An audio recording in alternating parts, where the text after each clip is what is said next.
السلام عليكم ورحمة الله تعالى وبركاته. لما أنا قيادة يوتيوب إن سلامي عشان نحكي سبسين هالسيدي هل مر فيديو يبدأ أنا قدو بكرنا كامتيش ستوديو 8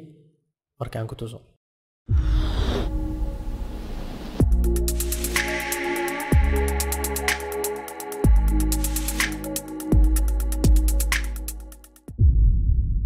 marka waxaa sameeyay Camtasia Studio Software video gaartid ayaa darsa kartaa inuu caaradid laakiin ana waxaan rabaa inaan hal mar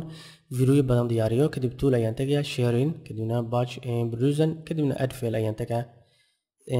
kii isaf garanaysan ayaan soo qaadaya projectiga kadibna mid kale hayda add leeyahay kadibna mid kale aan soo qaadanaya ku dhufanaa kadibna open ayaan leeyahay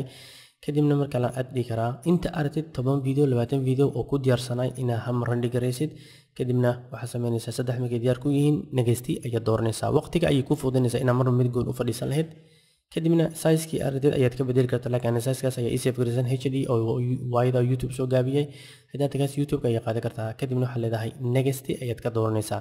kadib marka kadib intee ku save gareynaysaa ayuu videoga marka tusaale ahaan desktop ayaan ku save gareynayaa saddex video ayaa ii diyaarsan saddexda video aan YouTube gali lahay waqti badan inaan mar mid sugo waxa iga wanaagsan inaan saddexdaba hal mar diyaariyo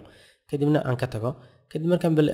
ujeedaa kan koowaad ayuu bilaabay kan labaad ku xijiyay kan saddexaad wadan ku xijiyay kadib finish ayuu dhahay kadibna inta wuxuu kuu sheegay saasi videoga oo yahay kadib kale iska soo xir kan hoos iska soo dhig videoyada saddexda video saasi diyaar ku yihiin waqtigana kugu yaraaday. Assalaamu calaykum waraxmatullaahi tacaala wabarakaatuh. Jazaakumullahu khayran.